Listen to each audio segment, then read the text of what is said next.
All right, so what do you do with a dog that has had some prior e-collar training but hasn't been done with you?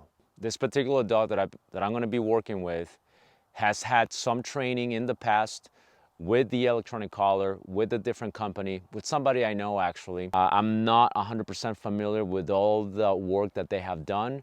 The trainer that previously worked with this dog worked with him through private lessons, so much more hands-off, meaning the trainer is basically coaching the client how to do this, which is how private lessons normally go. This is his first time in this area. What's interesting about this area is I have a couple of ducks. You can't see them right now because they're not here at the moment, but they hang out all over this place, right? So the ducks eat out here. We put their food out here. So naturally there are smells out here.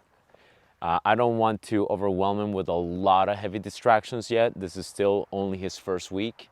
Now the dog is here for more specialized training. What I mean by that is, yes, we're gonna do obedience, but we're also gonna be doing some protection training.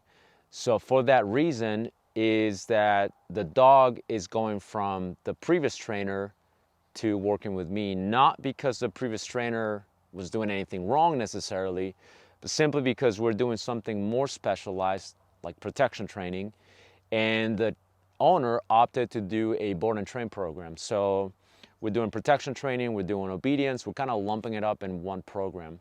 How do you work with a dog that has already been exposed to e-collar training by somebody else? I do not assume the dog is 100% proficient. And that's not to say anything bad about the previous trainer at all. It's just a safe assumption. So what I do instead is I bring them through my same process as though they were green. But what I do is, as I kind of bring them back to the basics, I get to see how farther along they are. I get to see how much they understand the concept of the electronic collar. I get to see whether they understand, does it only mean come back to me? Does it only mean stay with me? Does it only mean stay where I left you, right? Does it only mean stay right there on a down or a sit or place? I want the dog to understand the e-collar in various contexts. So because I don't 100% know how it was done with the previous trainer, I don't want to start doing all kinds of things and assume the dog knows this, that, and the other. And that's not to assume the worst in the previous trainer, but that's just simply a way for me to err on the side of caution. I want to make sure that the dog understands even the way somebody else does it, and the way somebody else does it, and the way I do it, and like 3-4 different people are doing it. There's going to be some subtle differences, possibly in our timing, in our application. So for that reason, I like to assume, hey, I know you have had previous training with an electronic collar before, but here we're going to do it from the beginning. And what will likely happen is we will progress a lot faster with that dog. I'm going to use the sport dog, and I'm going to use only level 1 for this. So I'm going to do is, I'm going to do tap, tap, tap, tap, tap. Yes, good boy. That's a good boy. And he's not, this is not the first time with the e-collar. Okay? It's been a handful of sessions. Good boy, buddy. Good. That was one low on Sport Dog, which level 1 in this particular setting has three levels. There's one low, one medium, one high. All still relatively low levels. So I'm gonna use his name. There's a lot of smells right here. I'm gonna go tap, tap, tap, major. That's low. Give him a little bit of guidance. Now medium, yes, good boy, buddy, very nice. Good job, that's a good boy.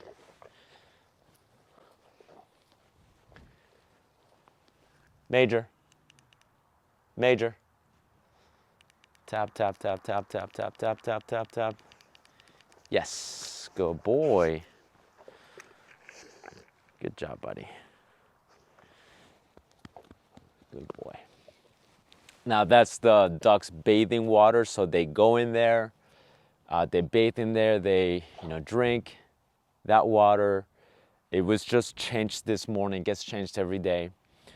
But it's not, it's been bathed in, so the ducks have already been in there. So as you can see, there's a lot more distractions than a different part of the yard where we've trained before, right? So I want to just kind of get this little bit of this little bit of bearing, get his bearings, get my bearings with him. He's still new to me, so we're getting to know each other.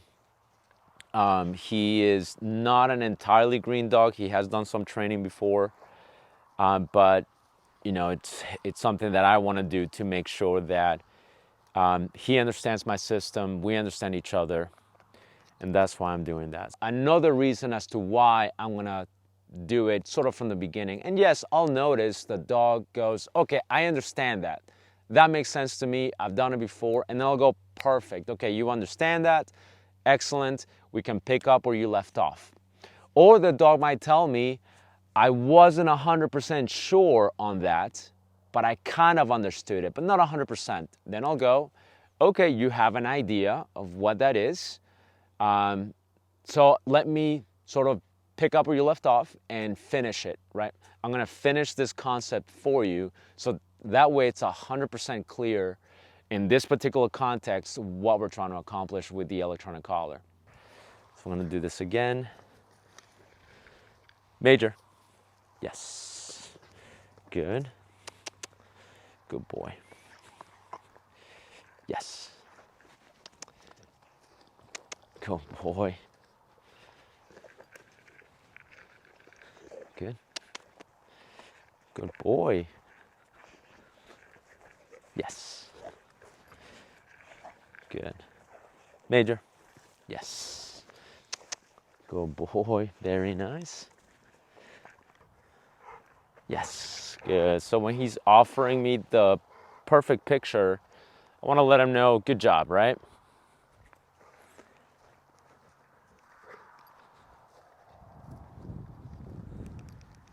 There you go, very nice. That was a tap on one as I was making that change of directions.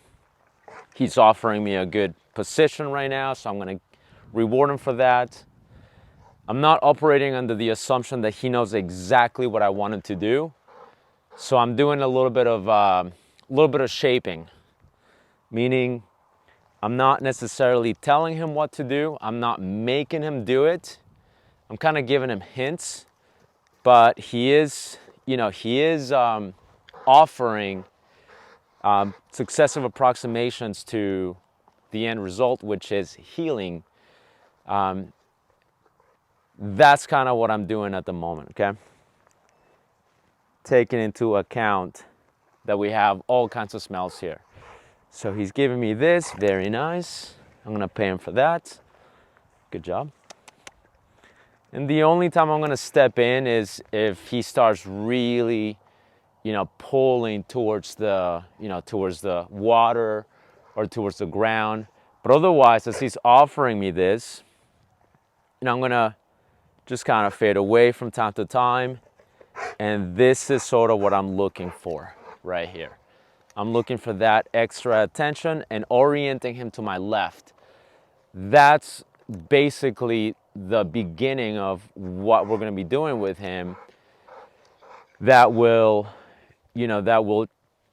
evolve into the same thing, but with more distractions and more triggers that he is known to have. But we want to start with, little distractions. Like, for instance, that is a little distraction compared to a dog, for instance, right? So that's one of his triggers is dogs. So rather than just getting a bunch of dogs out here on week one, what I like to do is I like to start with mild distractions. Yes, that's not a dog, but it's enough to get his attention away from me. Yes, that tub of water is not a dog, but it's enough to get his attention away from me, right? And so what I'm doing is I'm using these things to pull him away from me And you know, and then at the same time, when he does offer me really nice behaviors, he is gonna get payment, right?